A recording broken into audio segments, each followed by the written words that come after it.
जंगल के रास्ते पर दो जिंदगियां आमने सामने थीं।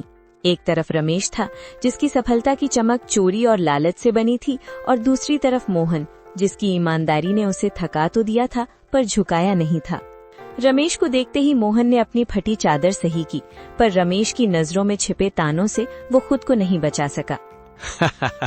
अरे ओ मोहन भाई, कहाँ चले सुबह सुबह अपनी इस बूढ़ी कुल्हाड़ी को लेकर?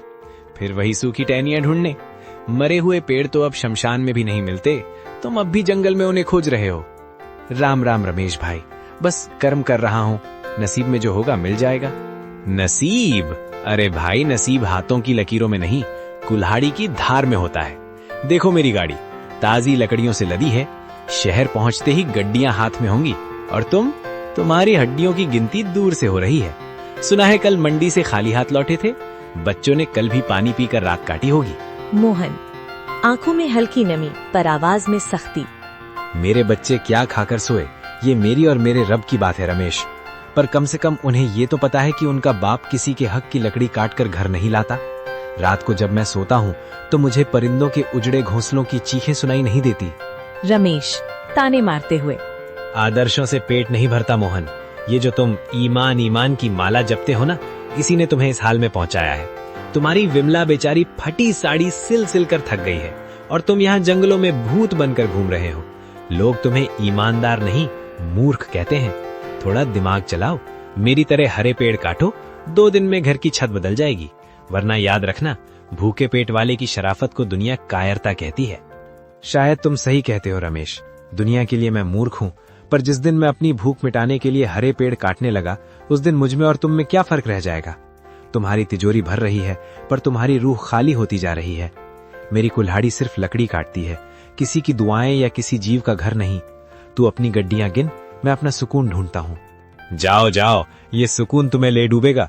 शाम को जब खाली हाथ लौटोगे और नन्नू को रोते देखोगे, तब पूछना अपने इस सुकून से कि उसकी कीमत क्या है। फकीर ही रहोगे तुम मोहन, फकीर ही मरोगे। रमेश अपनी बैलगाड़ी को जोर से हाँकते हुए धूल उड़ाता निकल गया। मोहन वहीं खड़ा धूल साफ करता रहा। उसकी आंखों में आंसू थे, पर दिल में एक अजीब सा संकल्प। उसने अपनी कुल्हाड़ी मजबूती से पकड़ी और उस घने जंगल की ओर कदम बढ़ा गए, जहां आज उसकी परीक्षा होने वाली थी। सूरज अभी ठीक से उगा भी नहीं था कि मोहन की कुल्हाड़ी की ठक ठक जंगल की सन्नाटे को चीरने लगी। शरीर में जान नहीं थी। कल रात सिर्फ आधा गिलास पानी पीकर सोया था, पर हाथों में बच्चों के भूखे चेहरों की याद ने बिजली भर दी थी। पसीना माथे से बहकर आंखों में जा रहा था, पर मोहन रुकने का नाम नहीं ले रहा था। बस थोड़ा और।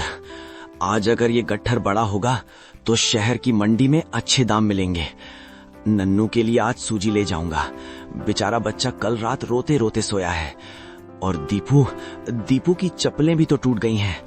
हे भगवान, बस आज ही लकड़ियां बिक जाएं और कुछ नहीं चाहिए। मोहन बड़ी मशक्कत से लकड़ियों का एक भारी गट्ठर अपने सिर पर उठाता है। उसका शरीर कांप रहा है, पर उम्मीद उसे चला रही है।